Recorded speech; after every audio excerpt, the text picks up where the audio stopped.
Well, this is it. This is the Friday before the morning after sort of thing. We're heading into the final weekend now of the federal election campaign. Comes none too soon, I think, for most. There's a certain exhaustion level that I have not seen before after what has been a fairly short writ period. I mean, you go back, there have been longer ones, and there has been more, I think, energy and momentum around it. There's been something that's rather exhausting about this entire process so far. So welcome into the Friday edition of the Writ Race. Dave Trafford here with John Wright as usual, and per usual on Fridays we include Keith Leslie because of course he's the co-host of On the Ledge, and today would be normally when we're talking about provincial politics, but let's just kind of dig in here and get to this final weekend of the campaign. John, I think anybody who's busier than the door-to-door canvassers is going to be the pollsters. So this is a sort of a key moment in terms of really slicing that final hair as we get into into voting day on Monday. Yeah, and unfortunately the public is going to get a bunch more polls, but the fortunate part of it is that they now are mixing methodologies. They're spending some money to make sure that it's all lined up and it's all packaged under the tree for electoral Christmas. I think if you look today, what you're going to find are 6 firms who have put out polls in the last 24 hours, and you find of the 6 polls, 3 of them have the Liberals leading, 1 have the Tories leading, and 2 are tied. Now, when it's tied, it means that the Liberals are actually ahead because the PC vote is higher in Alberta. It pushes up the national numbers. So I would say going into this weekend, the Liberals are ahead on 5 of those polls and winning on 1. So I don't know whether this speaks to a minority or a majority. I don't know, because everybody will say it's too close to call, but it clearly has shown that the Liberals are moving ahead with some momentum. I don't know what the Jason Kenney issue is going to do. I mean, honestly, if I were the Liberals, I'd have ads out on social media showing that interview with Jason Kenney and Aaron O'Toole, and then kind of back to the whole point of who do you want running the country during a pandemic, and slamming it home. But you can see where the leaders are this weekend. They're in southwestern Ontario, they're in the 905. In Quebec, I suspect they'll show up or at least Jagmeet Singh back in British Columbia, maybe Mr. Trudeau, who knows. But follow the buses, follow the planes this weekend. You'll see where they're trying to either shore up their vote or take advantage of it. Mm-hmm. So leading into this weekend, it's, the Liberals have the edge. So, Keith, I'll ask you whether or not you think that the Jason Kenney circumstance vis-a-vis the COVID handling, we've got this medical emergency of health now in Alberta, this major rollback in terms of how they have viewed it and admitting mistakes, and all of these things kind of splashing. This great big, rock in the pond has created all this waves. I think to some degree that is going to affect how people vote, but quite frankly, this might be a self-inflicted wound by the O'Toole campaign, and I'll tell you why.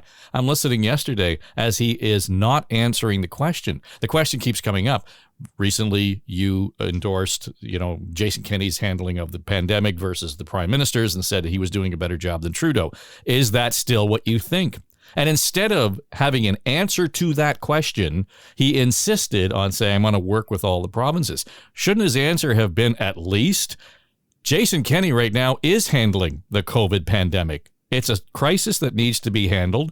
Frontline, he's doing it. Justin Trudeau is off on the campaign where we, are completely ignoring the day-to-days of the COVID pandemic. I think that form of answer, while it might have been a bit of a stink bomb and a little bit of a pushback on it, would have probably solved a lot of the issues, because all I heard all day yesterday is, O'Toole can't seem to come to any kind of conclusion as to whether or not it's being handled well in Alberta, and the narrative got out of his hand right away. Well, you have to wonder, Dave, if as we've said so many times in this podcast, if they'd only pay us for this advice or just take it for free, they wouldn't be in these kind of sticky messes. And this is exactly what this one was. I mean, he looked terrible trying to dance around that non-answer yesterday. Instead of you just gave him the answer. Kenney is tackling this. Of course, he wouldn't even say the name, and then that becomes the story.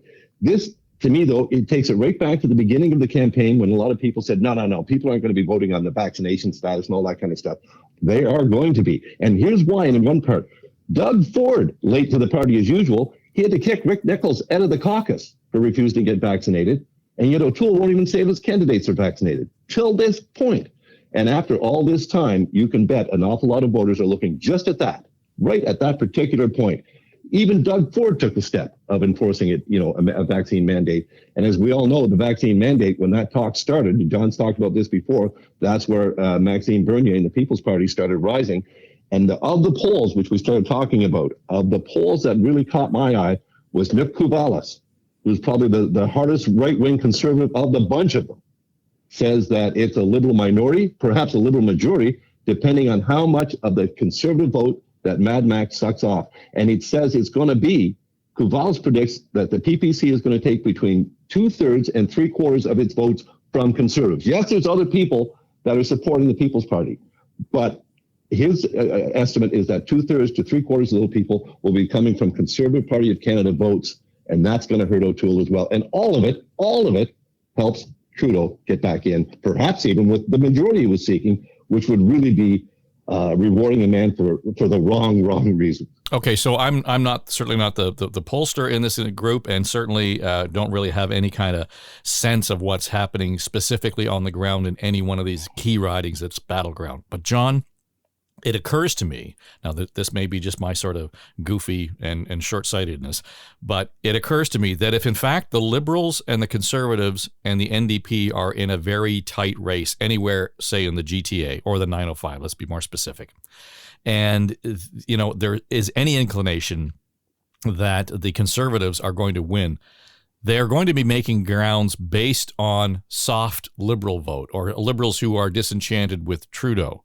And the likelihood of that outweighing any kind of effect that the People's Party of Canada might have in any one of those ridings, that to me is the factor, isn't it? I mean, if they can kind of stretch it into, let's forget about what the Bernier folks are saying.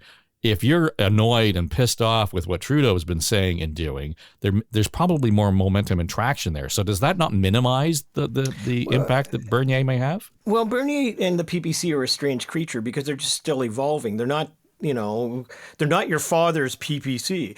I mean, they're a new group of people. And let's also say, the premiers, the fact that that Premier Ford has stayed out of the melee has been good for Erin O'Toole. But on the other hand, they brought in the masks, the passports, and they didn't announce it, after the election campaign. And the passport has fueled the PPC, so that's not very good. Secondly, I want to say your best friends are not the premiers, especially when you go and see Jason Kenney and you say you're doing a great job, and then he pulls the plug. And I know it's all about human lives and you got to save lives, but I mean he does this just before the actual election day. If he'd done it the day after, it would have made a political difference at least. I know he's got to save lives, but you've got the premiers, in fact, who are doing things that are fueling the opposition to Mr. O'Toole. So to come back to the PPC, I think there's probably some pockets. You can talk about Central Ontario, you can talk about Southwestern Ontario, you can talk about some areas where Randy Hillier lives that might, gather more steam. But I think at this stage, anything that takes away from the potential Conservative vote is a bad news story for Erin O'Toole. I mean, Trudeau might not be in the greatest of circumstances, but Erin O'Toole needs every vote he can get. And if the latest tracking I have, I've got them at 8. I've got the PPC at 8% as of this morning in the province of Ontario. That's not a small number. And if it's draining from certain places, it's draining away from from the Conservatives. And those PPC people, man, are they driven. So we'll see what the impact is going to be.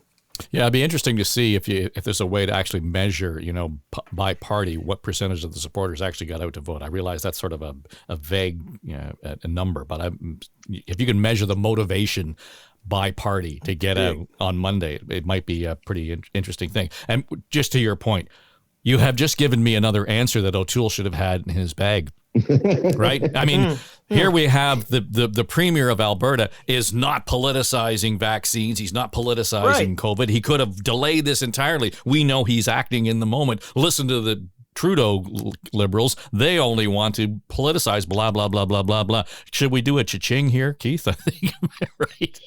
You know, I mean, seriously, there's so many answers that they had. I don't want to dwell on that entirely. But again, the idea that we have this sort of dense vote is important in Alberta. So, really, I don't think it's going to affect it there.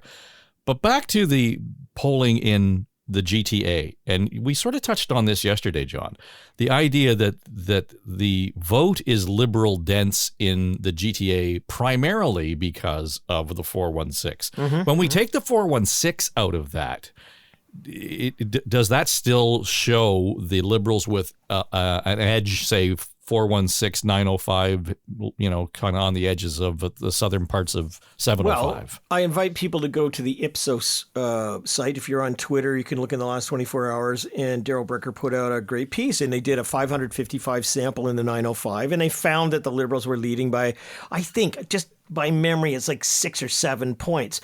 When you have something like that, and I mean, you're not looking riding by riding to see what it's like, because you can't. But when you see that, it's kind of like they're split. I mean, it's a fight. It's a knife fight. Yep. You're down right in there. I was interested in Daryl's comment because he said that it's not so much that Trudeau is fighting Aaron O'Toole, but Trudeau's fighting himself. The Conservatives have had a good campaign to point out his negatives, but in the 905, Trudeau hasn't had enough to pull out of his negatives. So there's still that fight against him. Aaron O'Toole, he said, is almost irrelevant. The only time that Aaron O'Toole popped up on my radar screen saying that they were not doing as well as you thought was, I think it was a week ago, when he's standing in the back in the GO train parking lot in Whitby with nobody behind him. It looks like every time Aaron O'Toole and his people do a presser, there's nobody there. But he was when you're outnumbered by the people who stand behind Animate Paul, you're in trouble.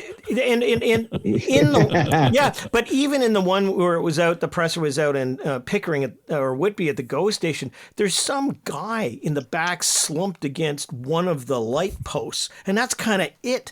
So anyways, all of that aside, Trudeau is fighting with himself. The issue that he brought up today in Windsor, which was basically don't vote strategically, vote for us, is the message of if you want the other guy who you're clearly not supporting, meaning Aaron O'Toole in the 905, vote for me and we'll move forward. That's going to be the message that he delivers everywhere he can go today. But again, I come back to that sort of the Tory spin on why we're out there. Keith, it astounds me still that today, here we are, the Prime Minister, Justin Trudeau, still hasn't answered the question as to why we're in the campaign. Dude, we're like 3 days away from voting. It should have been right out of the gate. We don't have a good reason to be in this election, but here's why you should elect a Conservative government. That should have been the phrase, right? Absolutely. They should have been keying off on this all along. And of course, only in the past week or so have they gotten to the point that's actually what's sticking with voters. As you say, they're really upset about this summer pandemic election. Trudeau truly trying to get a majority when no one was really looking that closely. People don't want to be out voting during a pandemic, all that sort of stuff. They're angry about all of that and a lot of other things. And for O'Toole to just not cash in on it, try and flounder around with an environmental policy, a climate change policy that no one can understand or make any sense out of. People aren't worried about that policy from him. They're not looking to him for that, looking to him to be not Trudeau at this point. And we see the Prime Minister, as you say, fighting with himself. You probably talked about it earlier in the week, the interview that he did with Global Television in Vancouver. Yeah. And I forget the young woman's name who was doing the interview, but gosh, when Trudeau tried to say, all we talked about was the Indigenous. We didn't talk about any of the big election issues. And she shut him down so smartly. We tried to interview you all across this country and asked you if he was on every other topic going, and you wouldn't sit down. So today we're talking about this because we think this is important. He just looked like she just slapped him around silly. And he normally would be in control of a situation like that. He thought he was. He was not. And he did not look good. He looked so defensive as he has throughout this campaign.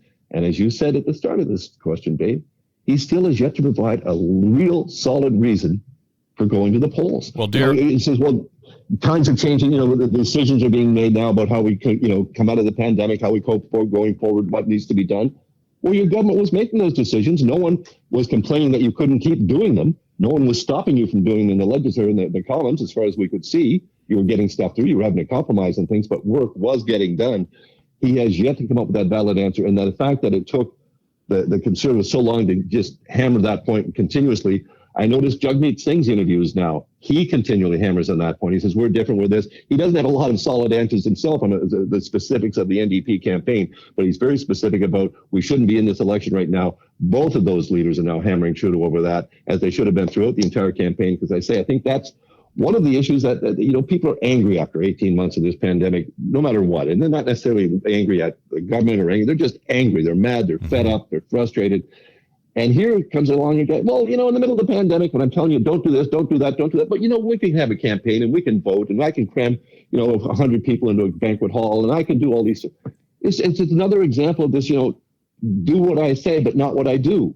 And that's exactly the thing that really drives, I think, most voters nuts about Justin Trudeau. Just before the rules don't seem to apply to him and his caucus. Before you jump in, John, the only thing I would say about that Global interview is at the end, yes, she set him back on his heels, but he had this sort of indignant, almost smarmy look about him, right? And I thought, wow, you realize that you're on TV, right?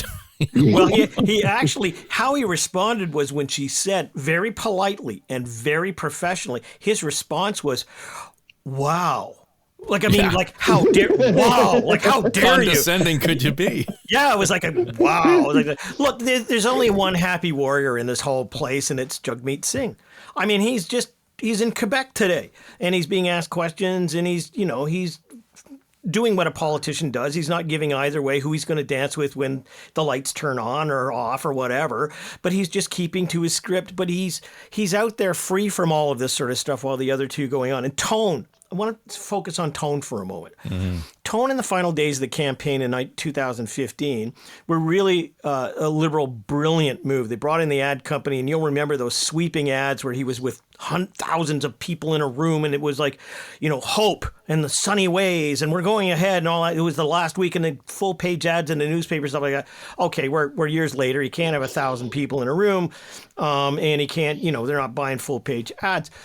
But there's another ad that just appeared yesterday, which is the Hope ad. It's on social media. It's starting to move. And so he's the first one to inject some kind of hope into this, that we are going to get through this. We are going to move on. And I think that's important. You look at Jagmeet Singh in his campaign. It's kind of like the happy warrior. Everything's fine. Don't vote for them. Vote for me. I'll be okay. Aaron O'Toole, I hate to have to bash a campaign, except that Keith, Dave, and me, we could have got their platform a week before the campaign and put 5 yellow tabs on the pages saying, if you say this, you're dead. So you better have a response. But even at the end of the campaign, it's kind of like they keep inflicting wounds upon themselves. Like, it's just like, what does it take for you guys to get the right roadmap here? So they're on constant defense. There's not, their offense is a defense. Do you know what I mean? It's just all negative. And he's all, as the Kenny thing has put him on his heels as well. So from a campaign perspective, it's almost like they don't have a communications person on the outside looking back in and saying, you know what? You guys should probably just say this if Kenny goes south. Like, it's almost like such an insular campaign that they're just in this bubble going round and round and round and doing that. I don't know what impact that has on people, but the other two seem to be free from it. You know what? One's got hope, one's having a jolly time. The Conservatives, because of what they've done and because of how they're managing this, seem to be going around in the rinse cycle over and over and over again on the negative. It's frustrating, I'm sure, for many people to see that happen. So let's just kind of touch on the negative side of this and take it away from the national campaign. This morning in the Toronto Star, it was revealed that the Liberals have asked a Toronto candidate to pause his campaign. It's Kevin Vuong, and we all know Kevin because we have interacted with Kevin on the radio here in Toronto on News Talk 1010. And, let's just put the personality aside for a second. But Keith, when I look at this story, we start with the allegation of sexual assault. He was charged with sexual assault in 2019. The Crown determined that there was no likelihood of prosecution or that it wasn't in the public interest. Whatever that metric is, they decided that they would withdraw the charges. So the charges weren't dropped, they were withdrawn. We move forward now, and yesterday it becomes apparent to the Toronto Star that this is going on. Now, they have reached out to the woman, the complainant in this case, and had her describe what the assault was. I've got a whole lot of problems with this on so many levels, because what has happened here is now he's in a place whether, and again, I'm sure I'm going to get criticized for suggesting that I'm somehow, supporting someone who's in sexual assault or whatever. That's not the case. I think if we look at the specifics of it here, there's a difference between being charged and somebody alleging. I mean, allegations lead to charges. 1, 2. The other part is charges have been withdrawn. But the Toronto Star goes ahead and writes this article, quotes this woman who only repeats the allegation and the accusation without any kind of backup here to say, this has never been to court. We've never had a trial. There's none of that behind it.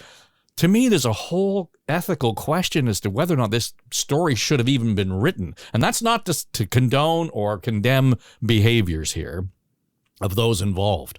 But I think, holy cow, this is what our politics has come down to, and the media should know better.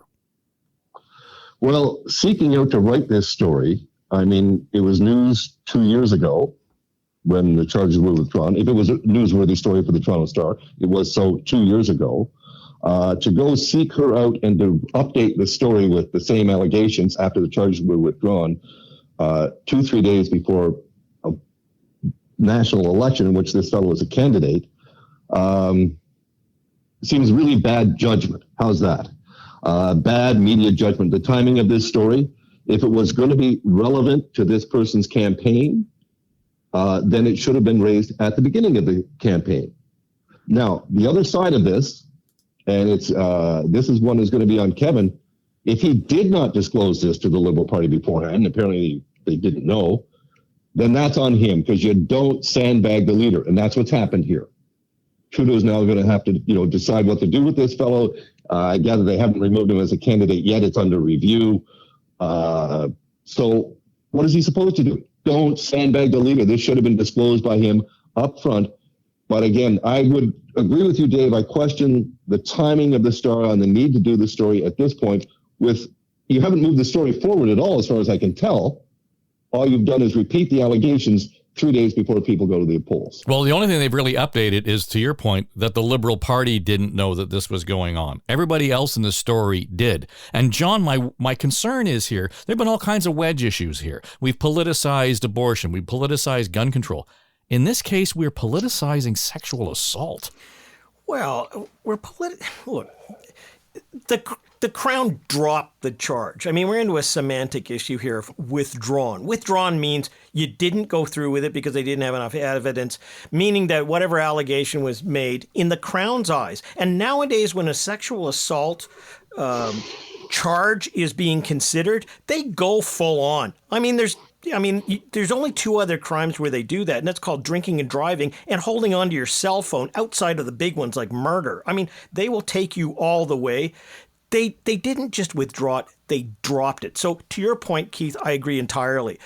If he sandbagged the leader and the party, he's getting off a little light, frankly, with this Friday before the election, because the Prime Minister was asked this question in Windsor this morning, and he said exactly what we just said. Look, if it was real, we're not in favor of this, blah, blah, blah, blah. But he's paused his campaign because they're not going to give up a seat.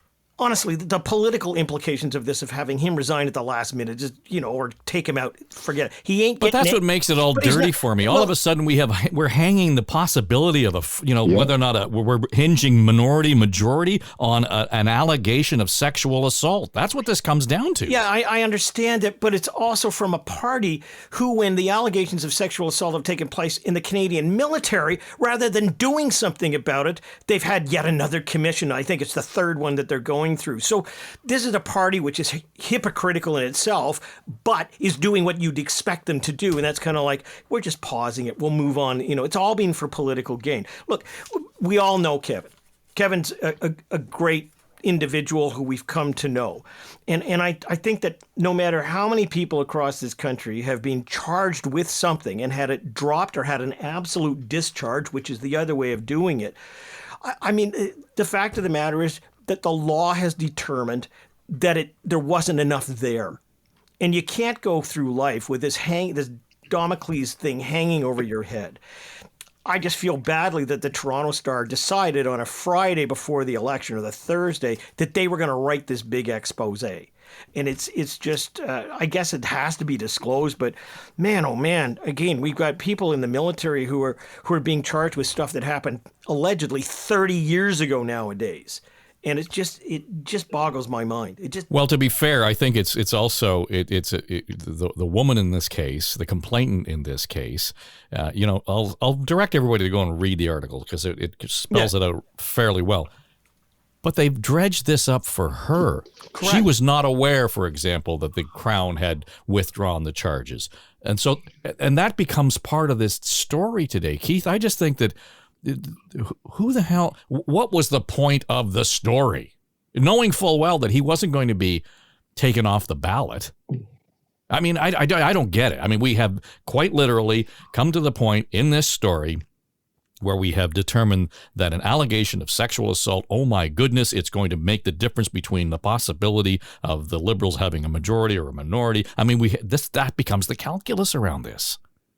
Well, there's so much at play here, isn't there? I mean, John alluded to it as well about just in this time and age, allegations like this apparently don't go away, even after it's been dropped by the Crown. And maybe, maybe women's voices were shut down too quickly by the Crown in earlier times. But this wasn't earlier times. This was at the height of the Me Too thing when the Crown decided to drop these charges or withdraw them. So therefore, you have to think they had some very strong considerations. They were looking at it from all angles as well. As you said, this is the type of thing they go full on at now. And if they withdrew them at the very height of the Weinstein Me Too stuff, it must have been for very valid reasons. This can't hang over your head forever, but we do need some sort of accountability. People do need to be held to account for past actions. Do they need to go back 30 years as we're seeing in some of these military cases? Maybe. Some of the details would say, yes, we do. Yeah, maybe we do. Each case has to be considered on its individual merits because there's certainly some shocking allegations coming out and some shocking stories. But let me suggest to both of you, though, that the place to do that is not here on the podcast. Exactly. It's not to do it in the papers of the Toronto Star. It's not to do it on talk radio. Right? I mean, this is not to be litigated here, but that's what's happening. Why the Star decided now to do this is the big question. Look, I think it's. But I'm just thinking. I have two daughters. When the Western allegations at Western University, surfaced the other day, I was the first person in our family to send to my daughter at Queen's, make sure you hold your drink in your hand, you don't get another one from somebody else. And she didn't respond to me, but I got a call from my wife only about a half an hour later, says she wants me to remind you that she doesn't drink. I mean, you're deeply concerned with females being assaulted, which I am. So I don't want anyone in the podcast who's listening to this to think we think lightly of these allegations at all. It's just that the Crown decided to drop it. And exactly to your point, Keith, it's during a time where, my goodness, you're a hair's breadth away from being charged and going all the way to trial. It's just unfortunate that they decided to do it now. And I guess if you're running for office, you're fair game. But the fact was it was completely dropped. There you go. All right, I don't want to make light of this in any way, and I think to the point, those who may be listening, and I suspect we will get feedback on this. I agree with you, John. This is not about, somehow passing judgment on anyone's behavior in this story, except the media. That's what we're talking about here. I think seriously. I mean, but if that's the case, if there was a reason here, if there was some public interest, and what I find interesting is, if the Crown had thought that this was in the public interest, they would have pursued it. Surely the Toronto Star should have thought of the public interest before publishing the story. Yeah, but isn't this now, this is Anne-Marie Owens, who's the editor of the Toronto Star, and Irene Gentle, who's above her. This is an editorial decision where they said, yep, we're going to run with this story. So you know what? We've just talked for a whole bunch about Kevin Vuong. Over to you at the Toronto Star. You tell us why you did it, and tell us whether. And I'd love to see their ombudsman see whether or not there's time for a response to it. But it's on them. It's not on him. Or again, it's when we kind of come back to the system. I mean, there's a whole bunch of loose ends in the story. Whether it's good journalism, bad journalism, I'll leave it to you. But I think, man, we have come down to now turning sexual assault into a wedge issue. And all right. Wow, that was spirited. Decompress. So we should be back. You know what? I just want to end this by saying that it's been great working with you and Keith and everybody else in this podcast. And I think as we've gone on, I can remember the early days, which are only 6 weeks ago, where we used to come on and just regurgitate what had happened in the campaign that day and then get off. And it's been great with all of the people who have listened to us. But I recall one circumstance. I was actually a parliamentary intern and involved in a campaign in 1981. And I had to work on the campaign because I wanted to learn and things like that. And on the final day of the campaign, there was nothing for the candidate to do. Nothing. And he showed up at the campaign office and was going from place to place and phone to phone. Hey, what's going on? All that sort of stuff. And I thought the best response from the campaign manager was, I want you to take him over to the grocery store and give him a push cart, and you stay there for the next 7 hours meeting people and stay the hell out of our way. I hope on Monday when we come back, we can just relax and be in the grocery store and just talk normally about, what we think as not necessarily pundits, but just what the hell it all means to just us personally. Well, it'll be interesting to see how the whole thing plays out and whether or not all of the breathlessness that has gone into the last 5 weeks amounts to anything. And only thing I will say you talk about the early days of the podcast, just a bit of history. We started this when the Ontario election began in 2008, and that was May. Wow. Since we started this campaign, and we have been going on a daily basis, we have had more listeners in the last month, almost a month to the day, than we have in about the last 5 months combined. Thanks for those of you who've kind of jumped on board here.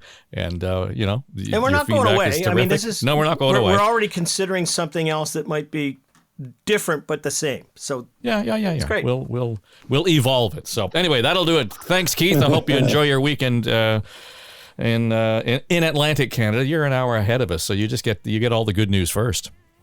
Actually, I'm in Toronto for the weekend. I'm doing my CH election night show. Yeah, there you I'll go. be on CH election night. Yeah. All right. Well, we'll have to get you hooked up on the in the 416 and talk to you next week in the aftermath.